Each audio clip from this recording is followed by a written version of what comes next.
특급 소방안전관리자 1차 시험 대비 우리 교재가 총 3권인데 그 중에 두 번째 2권의 4편 고층 건축물 화재 등 재난 사례 및 대응 훈련 대응 방법이죠. 그래서 첫 번째 장인 고층 건축물 화재 사례 및 대응 방법이 되겠습니다. 별거 아닌 것 같지만 은근히 좀 문제가 나오면 까다로운 문제에 속할 수도 있고 또 제 전공 과목도 아니라서 제 설명이 좀 부족할 수도 있으니까 여러분들이 스스로가 많이 공부를 좀 해보신 후에 또 강의를 들어보고 문제를 풀어보시기를 바랍니다. 1번 문제가 되겠습니다. 고층 건축물에 화재가 확산되기 쉬운 주요 이유는 무엇인가? 이 스펙 에펙터라는 것이 있죠. 굴뚝 효과는 고층 건축물에서 화재가 확산되는 주요 원인 중에 하나입니다. 이 효과는 건물 내에서 온도 차이로 인해 공기 흐름이 발생하는 그런 현상입니다. 화재가 발생하면 건물 내 온도가 급격하게 상승하고 이로 인해 따뜻한 공기가 위로 올라가면서 차가운 공기와 교체하는데 이 현상이 바로 스택 에펙터 굴뚝 효과입니다. 따뜻한 공기가 위로 올라가면서 화재 연기가 유독가스와 함께 상층으로 밀어내게 됩니다. 이로 인해 화재가 상층부로 빠르게 확산될 수 있습니다. 그래서 확산되기 쉬운 주요 이유는 했는데 굴뚝 효과가 되겠습니다. 1번 낮은 층고 이렇게 되어 있는데 낮은 층고는 화재 확산의 원인과는 직접적인 관계가 없습니다. 오히려 층고가 높을수록 굴뚝 효과가 더 강하게 작용할 수 있습니다. 이번에 자연환기 가능성. 자연환기는 고층 건축물에서는 공기순환을 돕지만 화재 확산과는 관련이 적습니다. 환기가 잘 되면 오히려 화재 진압에 도움이 될 수 있습니다. 자, 3번이 답인 거죠. 굴뚝 효과. 자, 화재 발생 시 굴뚝 효과가 발생하여 건물 내부의 연기와 열기가 상층부로 빠르게 상승되어 화재가 빠르게 확산됩니다. 답은 그래서 3번입니다. 4번에 외부 화재에 접근이 어렵다. 자, 외부 화재에 접근이 어려운 점은 소방 대응에 영향을 미칠 수 있지만 화재 확산의 주요 원인은 아닙니다. 주로 내부적인 문제인 굴뚝 효과가 확산의 주요 원인입니다. 고층 건축물에서 화재가 확산되기 쉬운 이유는 굴뚝 효과로 답은 3번입니다. 2번입니다. 2010년 부산 해운대 우신 골든스위트 화재의 주요 확산 원인이 무엇인가? 답은 외장재의 인화성입니다. 알루미늄 복합 패널을 썼다고 하죠.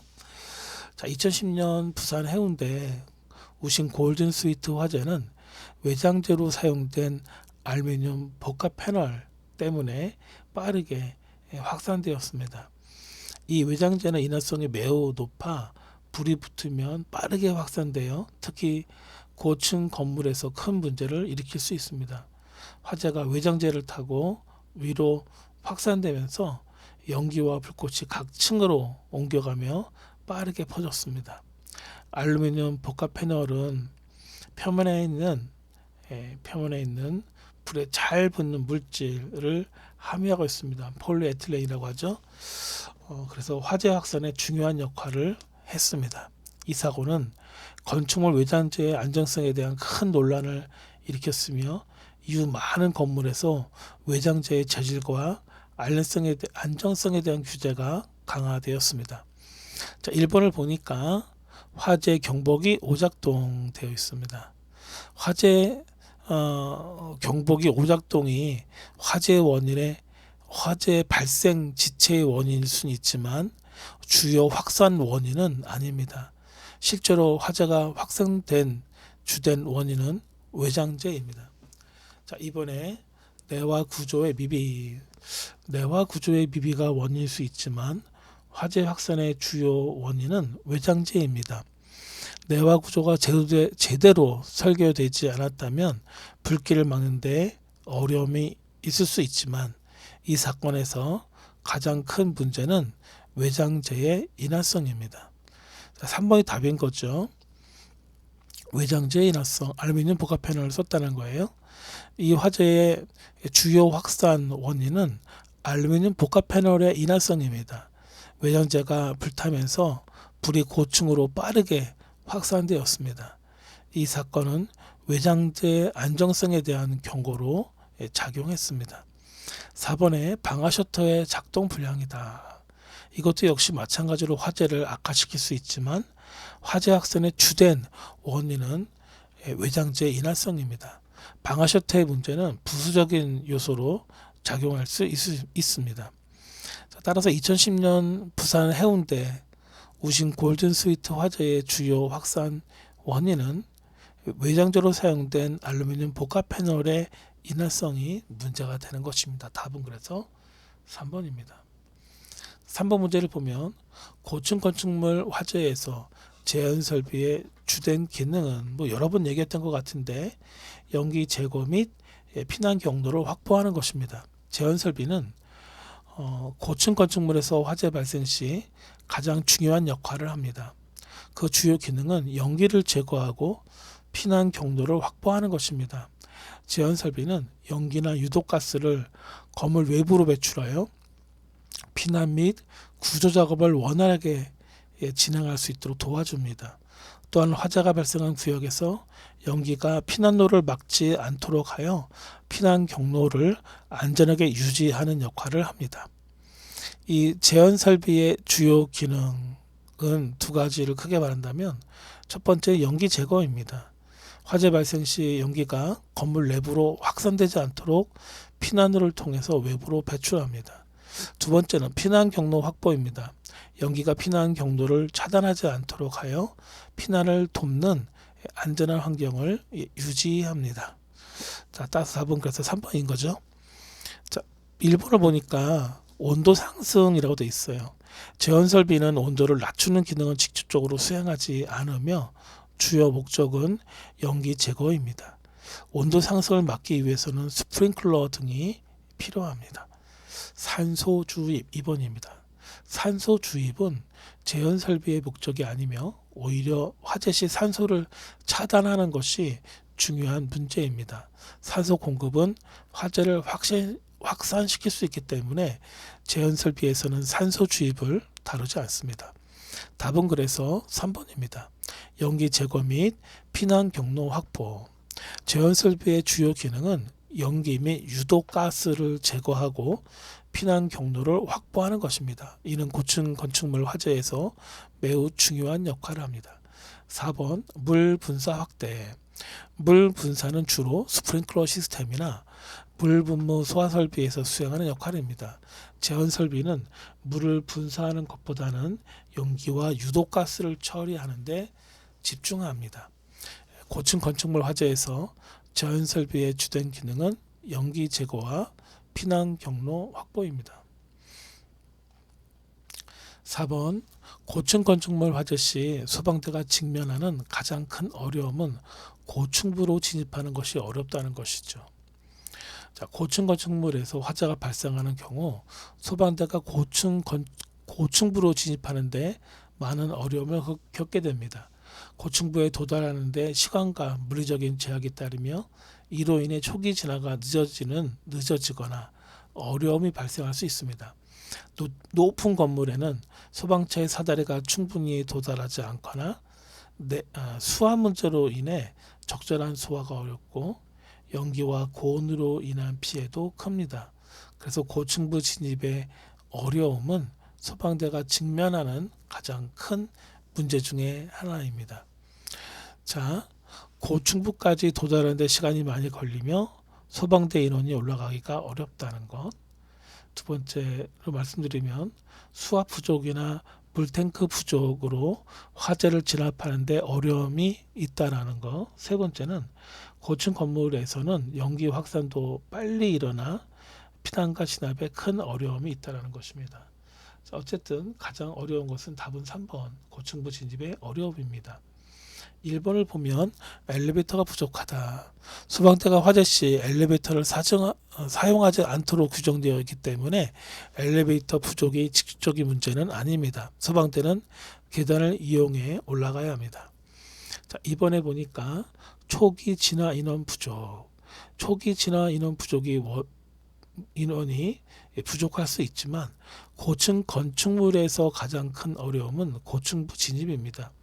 인원 부족은 모든 화재에서 문제일 수 있으나 고층 화재에서의 주요 문제는 진입의 어려움입니다. 따라서 답은 3번인 것이죠. 고층 건축물에서 화재 발생 시 소방대가 고층으로 진입하는 어려움은 가장 큰 도전 과제입니다. 이 문제는 진입 속도와 인명 구조에 직접적인 영향을 미칩니다. 4번의 소화기 부재는 소방대의 활동과는 관계가 적습니다. 소방대는 현장에 도착하면 소화기 외의 다양한 장비를 활용하여 화재를 진압합니다. 고층 건축물 화재에서 소방대가 직면하는 가장 큰 어려움은 고층부로 진입하는 어려움이 되겠습니다. 5번 문제입니다. 고층 화재에서 외부 고소 구조 장비의 한계는 높이 도달하는 것이 한계가 되겠죠. 고층 건축물에서 화재가 발생하는 경우 소방대는 외부 고소 구조 장비를 이용해 고층부에 접근할 수 있습니다. 하지만 이러한 장비에는 높이 도달 한계가 존재합니다. 일반적인 사다리차나 고소 작업대는 특정 높이 이상으로 올라갈 수 없기 때문에 고층 건축물의 상층부에서 발생하는 화재에 대해 빠른 진압과 피난이 어려워집니다. 특히 50층 이상의 건물에는 기존의 사다리차나 고소 작업대가 상층부에 도달할 수 없어서 고소 구조 장비의 높이 도달 한계가 큰 문제가 됩니다. 자, 내용을 좀 정리를 해보면 고소 구조 장비는 높이에 제한이 있기 때문에 상층부에 화재가 발생하면 소방대가 즉각적으로 접근할 수 없다라는 거. 고층 건축물에는 사다리차나 고소 작업대가 상층부까지 도달하기 어려운 경우가 많습니다. 소방대는 계단을 이용해 올라가야 하고 고소 장비는 상층부로 이동할 수 있는 높이가 제한적입니다. 다른 지문들 보면 1번 바퀴가 없이 이동이 불가능하다. 대부분의 고소 장비는 바퀴가 있으며 이동이 가능합니다. 고소 장비는 이동이 가능하고 높이 도달의 제한이 문제입니다. 2번 호수 연결 불가. 고소 구조 장비는 호수 연결이 가능합니다. 일반적으로 수압과 호수를 연결하여 상층부로 물을 불사할 수 있지만 도달 높이가 제한적이라는 것입니다. 답은 그래서 3번 높이 도달 한계가 되겠습니다. 자, 외부 고소 구조 장비는 특정 높이 이상으로 올라가기 어려운 한계가 있습니다. 이 때문에 고층 건축물 화재에서는 고층부 진입이 어렵고 진압이 지연될 수 있습니다. 4번에 물이 부족하다. 고소 구조 장비의 한계는 물 부족이 아니라 높이 도달의 한계입니다. 수압을 충분히 확보할 수 있는 다른 방법이 있으나 고소 장비가 높이에 도달할 수 없다는 문제입니다.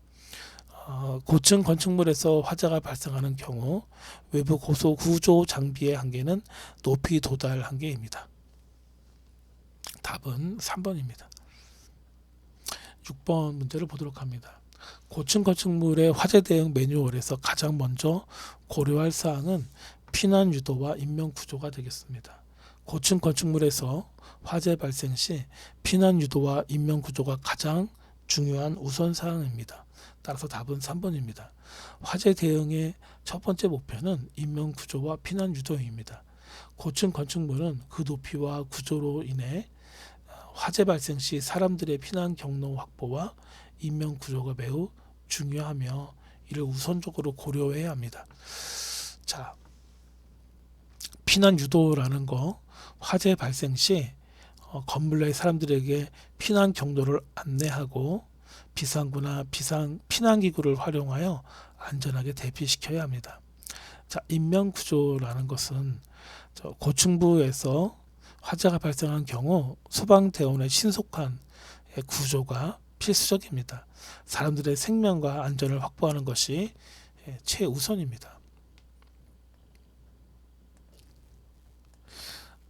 따라서 고층 건축물의 화재 대응 매뉴얼에서 가장 먼저 고려해야 할 사항은 피난 유도와 인명 구조입니다.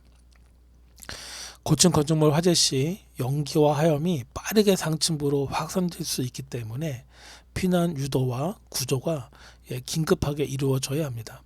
건물 내 인원들이 대피할 수 있도록 비상구와 피난 경로를 확인하고 안내하는 것이 첫 번째로 고려되어야 할 일입니다. 인명 구조는 모든 화재 대응에서 우선시되어야 하며 이를 위해 소방대와 구조 장비의 효과적인 작동이 필요합니다. 다른 지문을 좀 보도록 하겠습니다. 건축주의 동의다.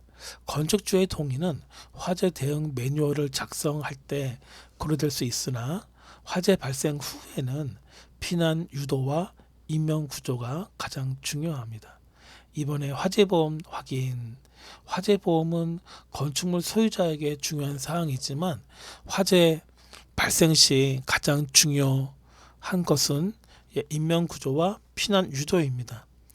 자, 보험 확인은 화재 대응 이후의 처리 사항입니다. 3번이 답인 것이죠. 피난 유도와 인명 구조. 고층 건축물에서 화재 발생 시 인명 구조와 피난 유도가 가장 먼저 고려되어야 할 사항입니다. 피난을 최우선적으로 생각하며 이를 위한 계획이 화재 대응 매뉴얼에서 가장 중요한 부분입니다. 4번의 외벽 청소는 건물 관리와 유지 보수에서 중요한 사항이지만 화재 대응 매뉴얼에서는 피난과 구조가 우선되어야 하므로 외벽 청소는 후속적인 관리 사항입니다. 자, 고층 건축물에서 화재 발생 시 피난 유도와 인명 구조가 가장 우선적으로 고려되어야 할 사항. 답은 3번입니다. 7번 문제를 봅니다. 고층 건물 화재에서 사용이 금지되는 설비는 아마 좀 전에 했었던 문제인 것 같아요. 엘리베이터가 되겠죠. 고층 건물에서 화재가 발생한 경우 엘리베이터의 사용은 금지됩니다. 그 이유는 엘리베이터가 화재 중에는 연기와 화염에 노출될 수 있기 때문에 매우 위험합니다. 엘리베이터가 화재 구역을 통과하면서 연기나 화염에 의한 위험에 처할 수 있고 전원 차단이나 고장으로 인해 갇힐 위험도 존재합니다. 따라서 화재 발생 시에는 엘리베이터를 사용하지 않으며 대피 시에는 계단을 이용하는 것이 가장 적합합니다. 자, 연기와 화염의 위험. 엘리베이터가 화재 구역을 통과할 경우 화염이나 유독가스에 노출될 수 있습니다. 전원 차단의 위험도 있습니다. 자, 화재 발생 시 전원 차단으로 인해 엘리베이터가 멈출 수 있고 사람들을 갇히게 할 위험이 있습니다. 대피가 불가하다는 것이죠. 엘리베이터가 화재 시 대피 수단으로는 적합하지 않습니다. 계단을 통해 대피할 것이 가장 안전합니다. 그럼 다른 내용도 살펴보면 제한 설비라고 되어 있는데 제한 설비는 고층 건물 화재에서 연기 제거와 피난 경로 확보를 위해 필수적인 설비입니다. 화재 발생 시 제한 설비는 반드시 작동해야 하며 사용 금지가 아닙니다. 이번에 수직 피난 계단이 있습니다. 수직 피난 계단은 고층 건물 화재 발생 시 가장 안전한 대피 방법 중 하나로 반드시 사용해야 합니다. 이는 사람들의 안전한 대피 경로를 제공합니다. 자, 3번의 엘리베이터가 답이죠. 화재 시에는 엘리베이터 사용을 금지해야 합니다. 화재 구역을 지나면서 발생할 수 있는 위험 요소 때문에 화재 발생 시 엘리베이터는 사용하지 않아야 합니다. 4번의 스프링클러인데 화재 발생 시 자동으로 작동하여 화재를 진압하는 중요한 설비입니다. 스프링클러의 사용 금지는 절대 없으며 화재 시 효과적으로 작동해야 합니다. 고층 건물 화재 시 가장 위험한 설비인 엘리베이터 사용은 금지입니다. 8번 고층 건물의 내부 피난 계단실의 차압 설비를 설치하는 주된 목적은 연기 역류를 차단하기 위해서가 되겠죠. 답은 2번이죠.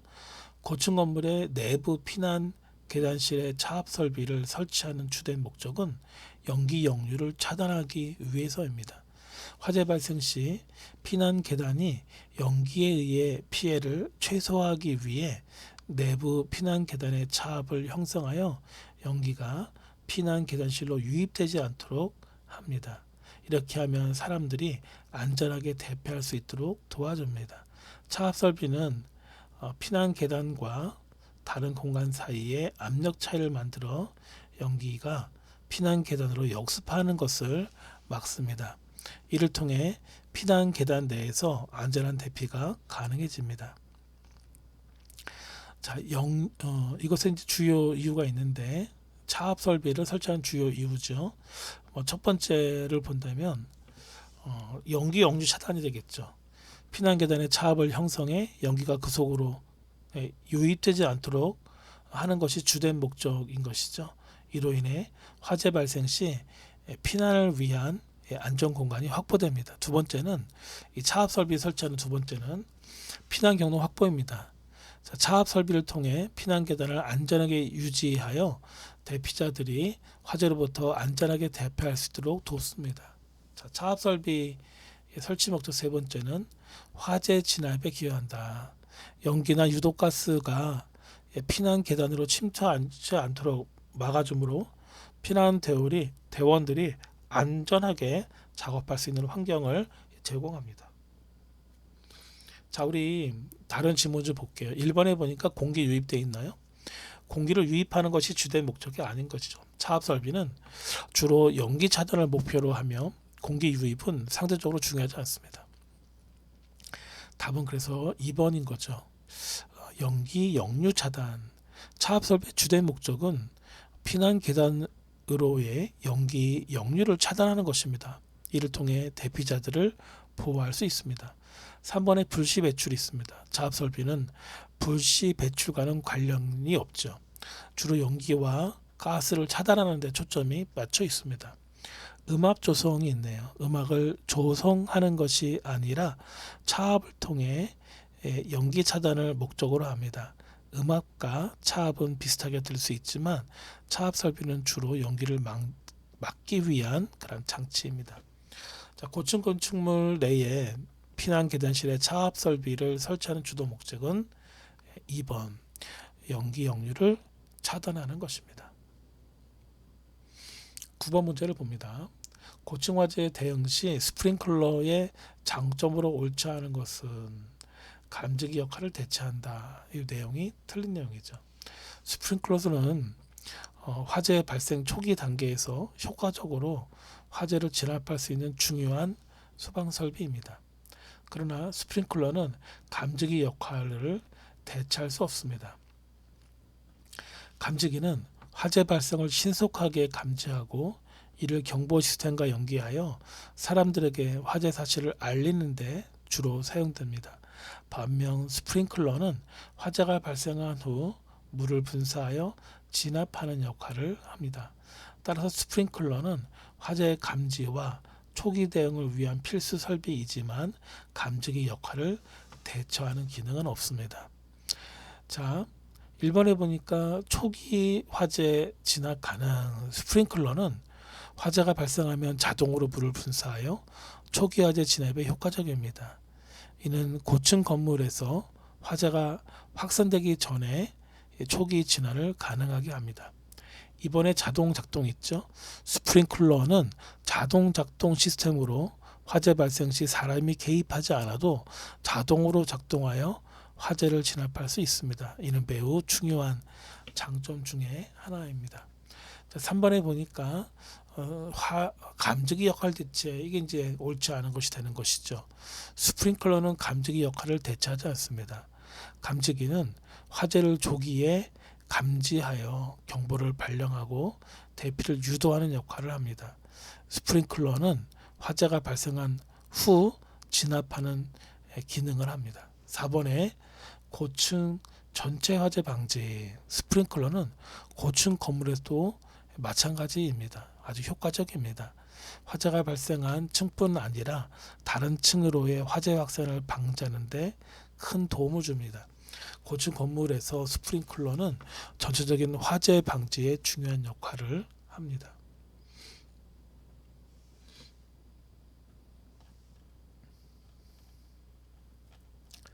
자, 10번 문제를 좀 보도록 합니다. 고층 건축물의 화재 대응을 위한 전용 소방 차량으로 가장 적절한 것은 고가 사다리차가 되겠습니다. 자, 고층 건축물의 화재는 높은 층에서 발생하는 경우가 많기 때문에 일반적으로 소방 장비로는 화재 현장에 접근하거나 구조 작업을 수행하는데 어려움이 있습니다. 이때 중요한 역할을 하는 것이 고가 사다리차입니다. 자, 고가 사다리는 외부 건물, 고층 건물의 외부에서 높은 층까지 사다리를 쫙 피는 거죠. 전개에 구조 대원이나 물을 공급할 수 있는 특수 차량입니다. 자, 화재 진압 인명 구조, 고층 진입 보조 등의 역할을 수행합니다. 일반적으로 30m 이상의 높이를 확보할 수 있습니다. 1번 보니까 물탱크 차 돼 있어요. 소화용수를 공급하는 차량으로 고층 진입에는 부적합하죠. 그래서 소방용수 보급에는 적합하지만 고층 접근은 불가능하다. 자, 이번에 구조 구급차, 인명 응급조치 및 후송에 사용되며 고층 화재 대응을 위한 직접 목적에는 부적절하죠. 지상 구조에는 적합하지만 고층 진입 기능은 없죠. 자, 3번에 고가사리차가 있는데 가장 적절한 것은 고가사리차죠. 고층 화재 대응에 특화된 소방 차량, 구조 진입 모두가 가능하고, 그다음에 가장 적절한 선택이죠. 그리고 고층에 직접 접근은 불가능하다는 그런 내용이 있습니다. 자,